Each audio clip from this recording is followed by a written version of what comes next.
morning, Bridget Murphy with ABC Hunter News.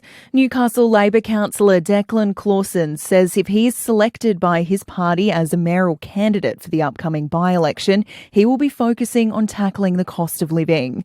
Councillor Clausen, who was first elected 11 years ago, will nominate for pre-selection, with Labor to select their candidate through a rank-and-file vote. It's unclear if any other Labor members will seek pre-selection against Councillor Clausen. He says making Newcastle affordable is one of his top priorities. We need somebody with experience who ensures that we put at front and centre of the decisions of council the views of working people. We tackle the cost of living and support families that are experiencing cost of living pressures, and that we're making sure that young people can afford to build a future here. The election is expected to be held in April. A teenage boy has died after a collision between a car and a bicycle west of Maitland last night. Police say the 15-year-old cyclist suffered fatal injuries at about 8:30 at Bishop's Bridge. He was treated at the scene by New South Wales ambulance paramedics. However, he died at the scene. A crime scene was established, with police investigating the cause of the incident. Police are appealing for witnesses or drivers with dashcam footage to come forward. Maitland City Council has prepared a submission to the New South Wales Government with its wish list for the future use of the old Maitland Hospital site. Blake Doyle has more. The draft submission, signed by Council's General Manager Jeff Smith, says Council wants the old hospital transformed into a mixed precinct, combining education and community facilities as a priority, along with health and aged care services. The letter says the state government should also consider a museum and exhibition spaces, along with a cultural hub for Block J, the former female public ward due to its heritage significance. The letter notes Council does not have any financial or planning controls on the site, as it is wholly managed by the state government.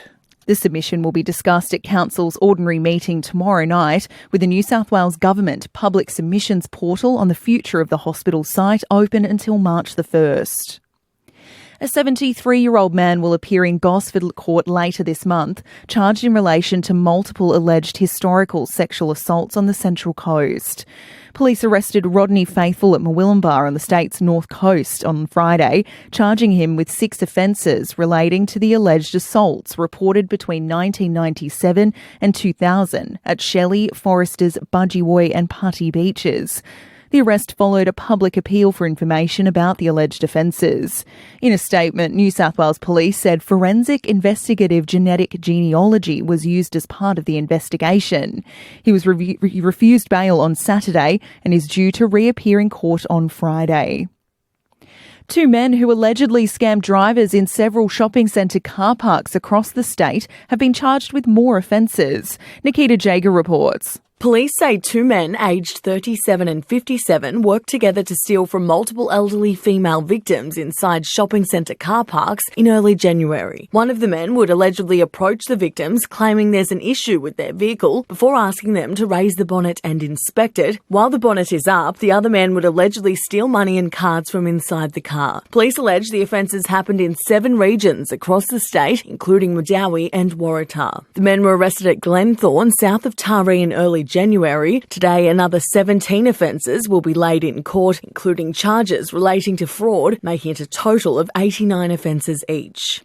The Newcastle Knights will turn their attention to Las Vegas preparations and travel as they reflect on another pre-season challenge game loss at the weekend. The Knights lost to the Bulldogs at Hunter Stadium on Saturday evening, going down 28 points to 0. It was star recruit Dylan Brown's first hit out for the club since signing the richest deal in NRL history last year. He says poor performance at the weekend will not be repeated in Vegas. It's a trial game that doesn't really represent who we are. Like I said, there's a lot of positives out there. I feel like we defended well. Obviously, a little discipline in areas that us down, but that won't happen in Vegas. Checking the Hunters' weather, a partly cloudy day expected today with a medium chance of showers, most likely during this morning and afternoon. Newcastle looking at a top of 24 degrees today, Maitland a top of 26, Nelson Bay a top of 25 degrees, Dungog 26, Scone 29 and Merriwa a top of 28 degrees today. You're up to date with the latest from ABC News.